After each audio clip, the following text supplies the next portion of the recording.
I want to cut across right now, quickly bring in my colleague Rahul Gautam into this conversation. Rahul, I want to once again take a moment and reflect on the voting percentage till now, till 3 p.m. It's gone over 53% where the first phase is concerned. We are practically looking at possibly breaching the 57% mark of the voting percentage in 2020. Of course, this is only but the first phase.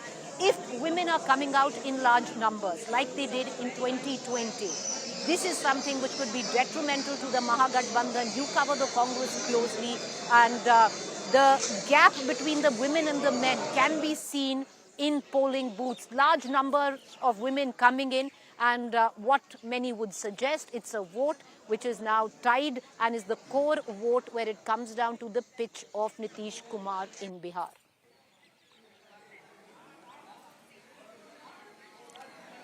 Well, Preeti, right now I'm in Darbhanga city, and at least at this booth, which is Sadar booth, you can see more men than women. But we've been going from one booth to another, and in the early hours we saw women coming out and voting, and then it slowed down, and now they are flocking again to polling booths. But one thing is very important here, that that while Mahagathbandhan is relying upon MY, that's a Muslim Yadav combination, many believe that Mahila and Yuva, women, vote bank, which is being consolidated by Nitish Kumar, and then a lot of welfare schemes which have announced during the run-up to the elections.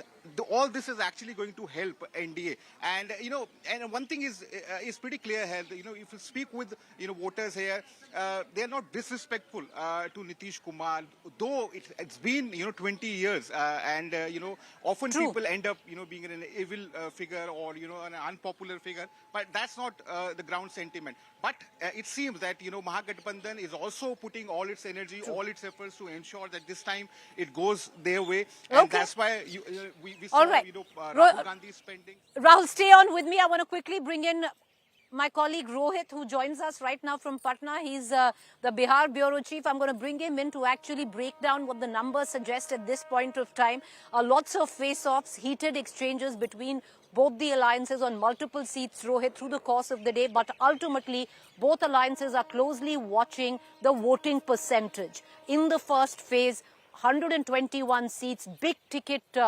candidates whose fate will be decided by the end of day. What are you picking up?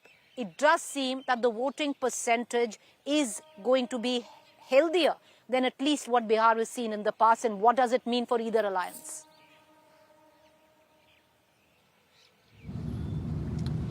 Well, yes, Preeti, as of now, the details, the data we have got for till 3 p.m., it's about 54%.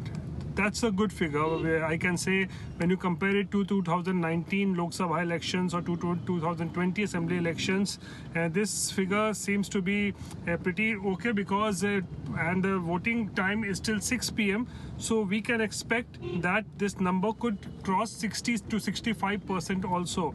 And what does that mean? If people are voting in large numbers, are they voting for change? Number one, that remains a big question. Number two, are people voting to keep the present dispensation going?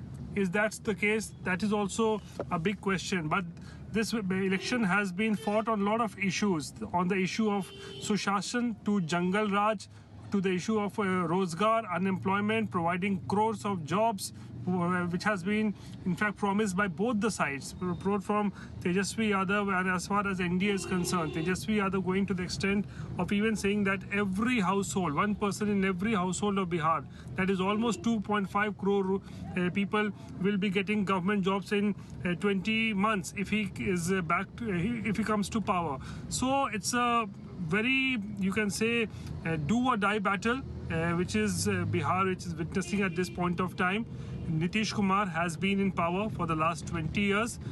One thing very interesting to note, Preeti, the anti-incumbency wave that was present against Nitish Kumar in 2020, that is completely missing on the ground, because of his health condition also, maybe some it's emotional angle, or people are sentimental, that anger has now completely died.